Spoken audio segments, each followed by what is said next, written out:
Hello, Detective Banks. I want to play a game.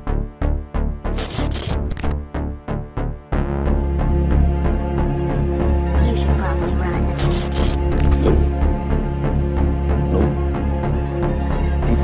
Hell no.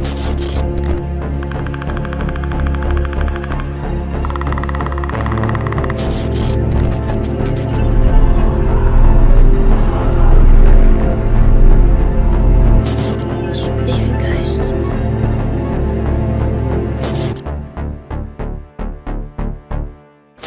Hello everyone, Joshua Myers here, and welcome back for another video. And today I am going to be reviewing yet another classic, and that is the original The Omen from 1976. It is the greatest mystery of all, because no human being will ever solve it. It is the highest suspense, because no man can bear it. It is the greatest fear, because it is the ancient fear of the unknown. It is a warning, foretold for thousands of years. It is The Omen. Gregory Peck, Lee Remick. The Omen. Rated R. The Omen stars Gregory Peck, Lee Remick, David Warner, and is directed by Richard Donner.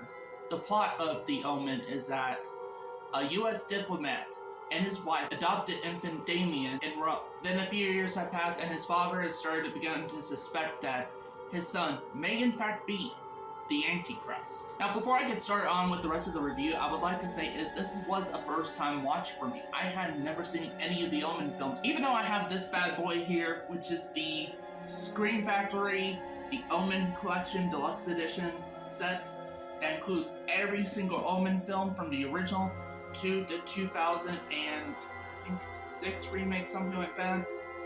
So yeah, it includes all 5 films. And I've had this thing for a while, and I just, even with me having these films, I have never seen any of them until recently. My friend Abe came over, we did a Halloween get-together, a Halloween hangout night before Halloween because his work schedule didn't allow us to actually hang out on Halloween. We decided to watch a horror film that we haven't seen before, and I wanted to watch one that might be creepy and that was the original The Omen. He had never seen it either. It was first time watches for both of us. This is a first time watch, never seen The Omen, and we watched it, and well, here are my thoughts on the original The Omen. Overall, like, cinematography of the film, the look and feel of the film, I overall dug it.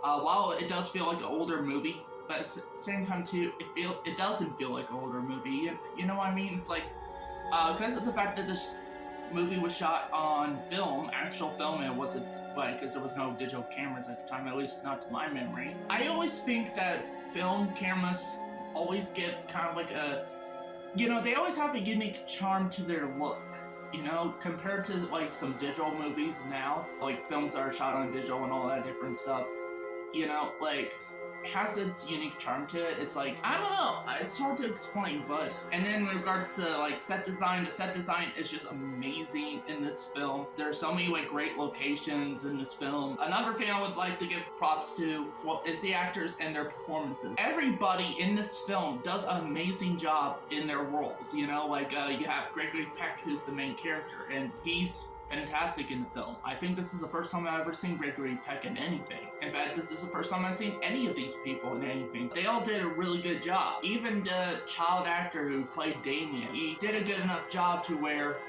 he seems like he could come off as a sweet young kid, but then there's something like some underlying creepiness to him. I think that child actor did a great job. There's just overall certain ideas and concepts in this film that I overall really do like. I also overall dug the pacing. While the pacing is a bit slow, to be honest, it's not too slow. For me, what keeps the pacing from feeling too slow is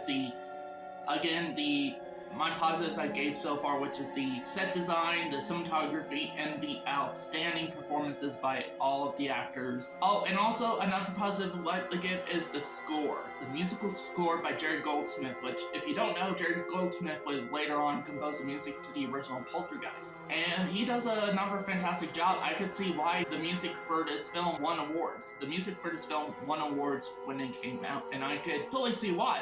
There's a lot of music that builds up tension and suspense, and then when the shit hits the fan per se, it gets really intense, and it, you know, again, I love the score. I would love to pick up the score for the Omen at some point, whether on soundtrack, CD, or vinyl, whatever I could get that's cheapest.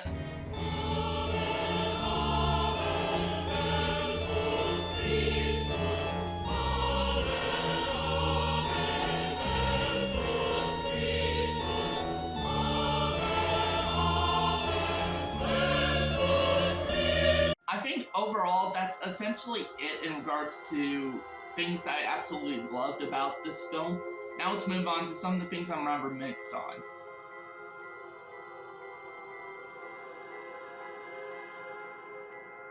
While I said most of the performances are pretty good, to be honest, I didn't really care for Lee Ramick's character, who plays the wife of Gregory Peck and also plays the adopted mother, Damien. I didn't really care for her, really. It's not that she did a great job with what she was given, but her character was essentially not much of a character. At first, I was liking her because they were showing like them as a family and everything like that, and yeah, but outside of that, eventually after maybe, let's say, the first act of the film, she essentially becomes a nothing character. I mean, there is some plots involving her and her worrying about whether or not she's gonna die, you know. There's apparently a plot where it turns out she is pregnant with another baby, and apparently that baby is a threat to Damien. Yeah, well, that is interesting. I don't think it was pulled off the best. And honestly, that's the only thing I'm rather actually mixed on. Now let's go on to the things, you know, my negatives, because I do have a few, unfortunately. Some of my critiques of this film is that while it does try to have this mystery element on whether or not is Damien the Antichrist, is he not, you know, all that different stuff, and trying to figure out, you know, what happened to, you know, because what happened in the beginning of the film is that Gregory Peck's wife in the film, apparently the baby died. She only wanted a biological son. Gregory Peck decided to adopt a kid and never tell her that her kid is adopted. And there's apparently this mystery as far as what actually, you know, is going on with Damien, what happened to their kid that died and everything like that. I just honestly think the mystery is just not very strong here, because we already know as the audience, even back then already knows the audience, that if I saw this film for the first time, never heard anything about it, I would have already guessed that Damien was the Antichrist. I would have already guessed that.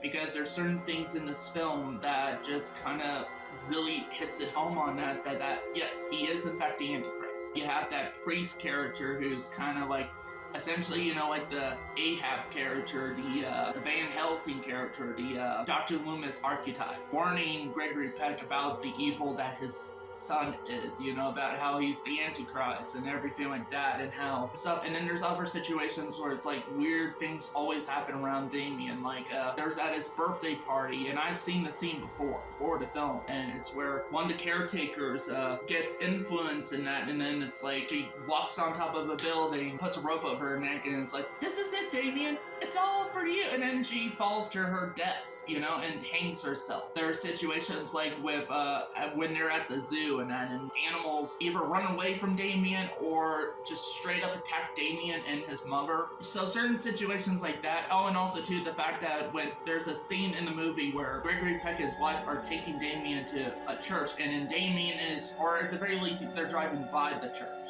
and Damien's just freaking out, and he's actually feels sick and weakened and all that stuff. They're already really hitting on the head that yes, Damien is the Antichrist.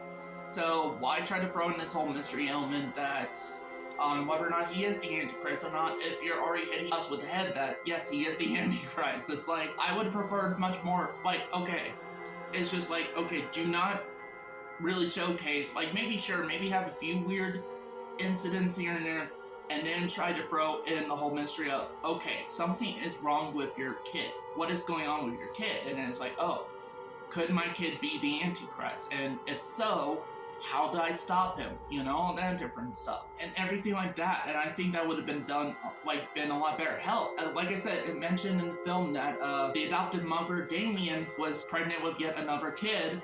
And apparently how that kid could be a threat to him, which, first of all, I didn't really get what that meant. It's like, are they suggesting that, what were they suggesting with that? You know, like, that second child was going to be, you know, a threat to Damien. You know, what do they meant by that? I don't know. It's not really explored really, but what I would have had done, personally, is that if you're going to throw that element in, is have it to be where you have the child that's born and then they adopt Damien. So there's two kids roaming about, and you don't know, first of all, if any of them are the Antichrist or not, and if so, which child is the Antichrist? You know, is it this kid or is it Damien? Who is it? You know? And I think that would have been a much better way to go about with this mystery element, personally. Another thing I don't like in this film is that, personally for me, I think the scares are very, well, they're not very scary, let's just say. Again, I mentioned the whole thing about the scene where the caretaker hangs herself in that, and honestly, to me, while it is, I guess for some people it could be scary, but to me, I found it funny. A lot of it is just her line delivery where she's like, "Look at me, Damien, it's all for you," and then she just falls to her death. The way it's handled, it's almost kind of comedic, not scary to me. There's other situations, like, again, there's this dog that follows around Damien that's supposed to be this hellhound, but honestly, the dog doesn't even look scary. It looks, honestly, the way they shoot it, the dog actually looks kind of cute. Like, I just want to go over and pet it. Like, oh, who's a good dog? Who's a good dog? You know, like, you know, I just want to do that. You know, I just want to go over and pet that dog. You know, I don't want to run away from it. Then there's also stuff with, like, involving, again, the scenes at the zoo and stuff like that. And it's just not, the way it's, like, here's the thing, the idea on paper could be scary. Like, just imagine all these, like, monkeys going around and attacking your car and everything like that and trying to get into it. That could be terrifying, but the way it's shot and executed, it's just not really all that terrifying. Because, you know, you don't have the monkeys try to break the glass, or you don't see any moments of the monkeys breaking the glass and stuff like that, or trying to open the car door or something like that. You know, no moments like that, and you just kind of, you know, I kind of always, you know, knew it's like, okay, it's like, they're going to be fine. They're not going to be attacked by these monkeys, you know? It's just, yeah, so there's just certain things like that that just isn't, like, the way it's executed isn't scary to me. Also, too, I also have a problem with the kind of Final Destination style death scenes. Well, there's some cool ideas for death scenes, like the scene, and I've seen this clip before where the priest, like that crazy priest dies and everything like that, with the metal rod coming through his shoulder. I think, honestly, there should have been a bit more, I don't know, like, when that happens, like, you know, having him be like, you know, and instead of like a, like, just the sound of it going through his shoulder, it's like, you know, it's just very kind of comedic sounding. I would have had it to where, now I don't think they could have probably done it, I don't know, but I would have had it to where this metal rod came down and had to go through the priest's mouth and out his head and that, and then have it be like, and then him be like a little bit of like, you know, that's something like that, you know, that would have been not only a holy shit moment, but that also would have been like a very, like, gross out type of moment. And then, like, also too, like the decapitation scene, where somebody gets decapitated with some glass and that, well, again, a cool effect. I just don't think it was executed the best in regards to shock value and that. So yeah, honestly, that's another nitpick I have, and honestly, that's it with my negatives. Now let's move on to my rating. So with that said, I'm going to give the original The Omen a 3.5 out of 5 stars. Now here's the thing.